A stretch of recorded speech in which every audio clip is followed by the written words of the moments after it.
নমস্কার, আপনারা দেখছেন সংকেত মিডিয়া, সোজা কথা সহজভাবে। নমস্কার, শুভ সকাল। আজ ঈশ্বর কথার 29তম পর্বে শ্রী শ্রী মায়ের কথা। মায়ের প্রণাম মন্ত্রটা একটু বলি। জননীং শারদাং দেবীরাম কৃষ্ণম জগৎগুরুম পাদপদ্মে ত্রসিতা প্রণমামি মুহুর্মুহু। আমরা এর আগের দিন পড়ছিলাম, এক ভদ্র মহিলা এসে প্রশ্ন করেছিলেন, মা, মূর্তি পুজো এবং যারা মূর্তি পুজো করে না তাদের, এবং একটা তর্কের কথা বলেছিলেন।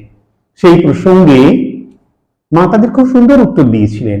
এর আগের পর্বে আমরা বলেছিলাম উত্তরটা কি বলেছে।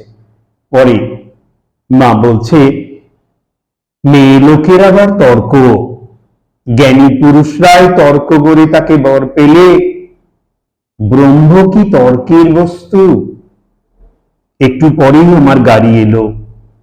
মা বললে, এই গো, পটলডাঙ্গার গাড়ি এসেছে। ওই কথা বলেই তিনি তাড়াতাড়ি ঠাকুরের বৈকালী ভোগ দিলেন এবং কিছু প্রসাদী জলের গ্লাসটি এবং দুটি পান নিয়ে বারান্দায় আড়ালে গিয়ে ডাকলেন। তার স্নেহ যত্নে আমার চোখে জল এলো। ভাবতে লাগলুম, আবার কতদিনে মার সঙ্গে দেখা হবে। কেন? কারণ পূজার পরেই মা কাশী যাবেন। মা সস্নেহে বললেন, আবার আসবে। এমন সময় বাহির হতে চন্দ্রবাবু এসে একটু বিরক্তির সহিত বললেন, বাইরে গাড়ি দাঁড়িয়ে, গাড়োয়ান দিক করছে। আমি এই সকলকে বলে রাখলাম, গাড়ি আসলেই কেউ যেন তিলার্ধ দেরি না করে। শ্রী শ্রী মা তাই শুনে বললেন, আহা, তার কি, এই তো যাচ্ছে। এসো মা। আমি অশ্রুসিক্ত চোখে তাড়াতাড়ি প্রণাম করে নেমে গেলুম। প্রাণীর আবেগে সেদিন বাড়িতে কারো সহিত ভালো করে কথা বলতে পারলুম না। সারা রাত ওইভাবেই কেটে গেল। 18ই মাঘ 1319 বঙ্গাব্দ।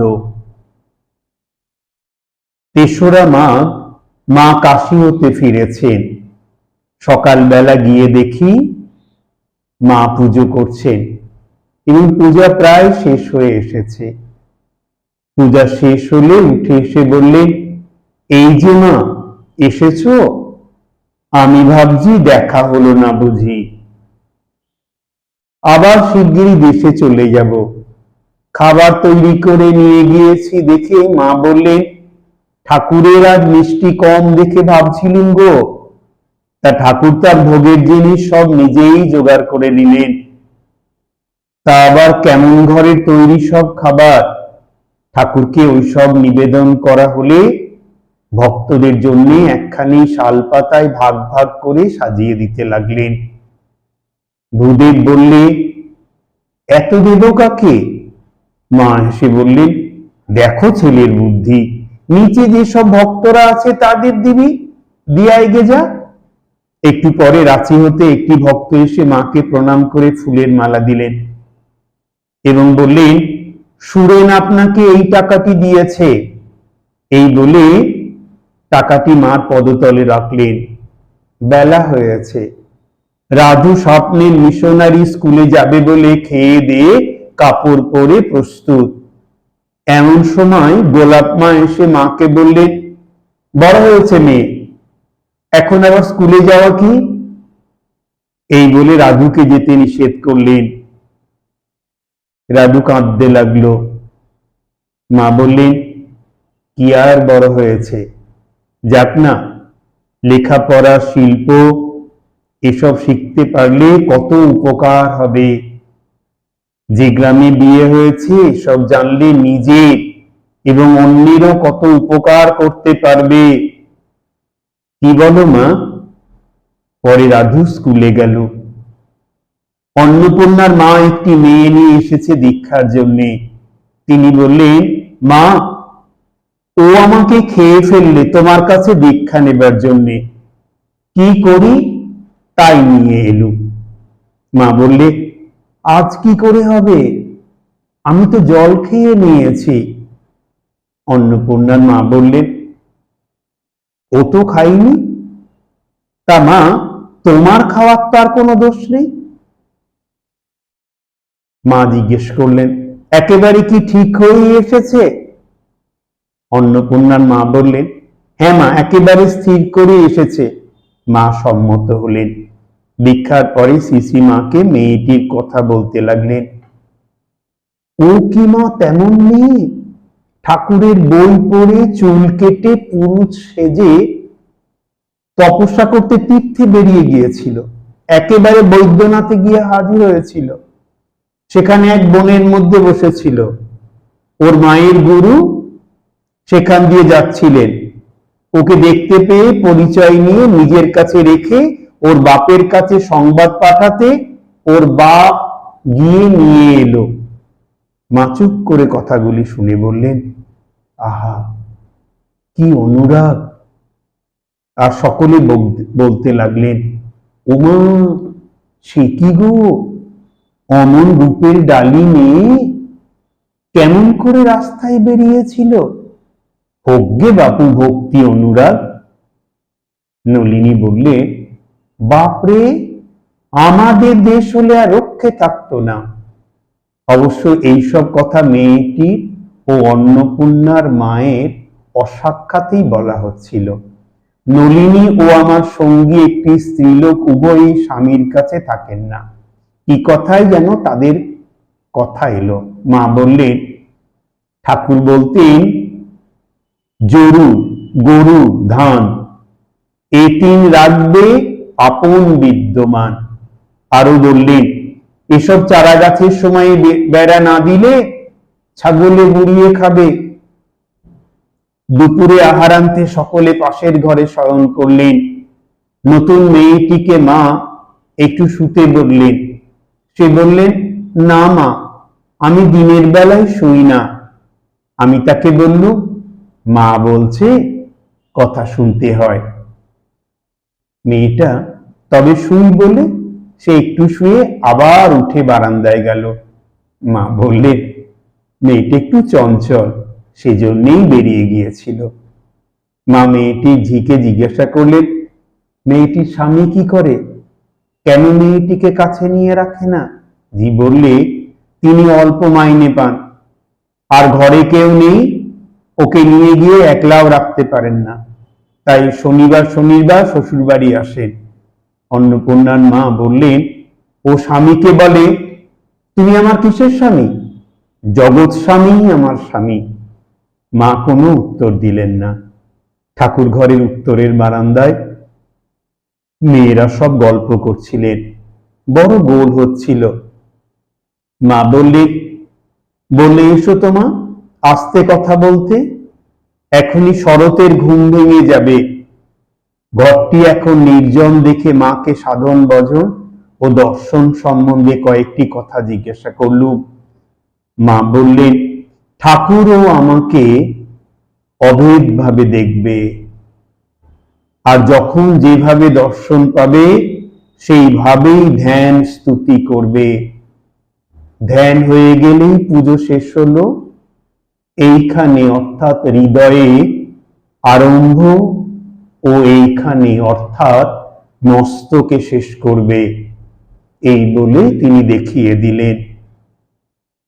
মন্ত্রতন্ত্র কিছু নয় মা, ভক্তিই সব। ঠাকুরের মাঝেই গুরু ইষ্ট সব পাবে, উনি সব। তারপর কথা প্রসঙ্গে গৌরী মা ও দুর্গা দেবীর কথা উঠল। মা উভয়ের অনেক সুখ্যাতি করলেন আর বললেন, দেখো মা, চর খেয়ে রাম নাম অনেকেই বলে, কিন্তু শৈশব হতে ফুলের মতন মনটি যে ঠাকুরের পায়ে দিতে পারে সেই ধন্য। মেয়েটি যেন অনাঘ্রাত ফুল। গৌরীদাসী মেয়েটিকে কেমন তৈরি করেছে, ভাইয়েরা বিয়ে দেবার বহু চেষ্টা করেছিল, গৌরীদাসী ওকে লুকিয়ে হেথা সেথা পালিয়ে পালিয়ে বেড়াতো। শেষে পুরী গিয়ে জগন্নাথের সঙ্গে মালা বদল করে সন্ন্যাসী করে দিলে। সতীলক্ষ্মী মেয়ে, কেমন লেখাপড়াও শিখেছে, কি একটা সংস্কৃত পরীক্ষাও দেবে শুনছি। গৌরীমার পূর্বজীবন সম্বন্ধে অনেক কথা বললেন। তাতে জানলুম তার জীবনের উপর দিয়ে কম দুঃখ ঝঞ্ঝা বয়ে যায়নি। কাশীর কথা ওঠাতে বললেন, কাশীতে বেশ ছিলুম গো, আর আমি তো সঙ্গে করে যদুবংশ সব নিয়ে গিয়েছিলাম মা। একটু পরে 4-5টি স্ত্রীলোক এলেন। তারা ডাব ও কিছু ফল মায়ের চরণ প্রান্তে রাখলেন। একটি স্ত্রীলোক প্রণাম করবার জন্য নিকটে আসবার উপক্রম করলে মা বললেন, ওখানতেই করো না। তারা প্রত্যেকেই মার সামনে 2-4টি পয়সা রেখে প্রণাম করতে লাগলেন। মা পয়সা দিতে বারবার নিষেধ করলেন। তার কিছু উপদেশ চাইতে মা একটু হেসে বললেন, আমি আর কি উপদেশ দেব, ঠাকুরের কথা সব বয়ে বেরিয়ে গিয়েছে। তার একটা কথা ধারণ করে যদি চলতে পারো তবে সব হয়ে যাবে। শ্রী শ্রী মা খুঁটিনাটি অনেক কথা তাদের জিজ্ঞাসা করলেন।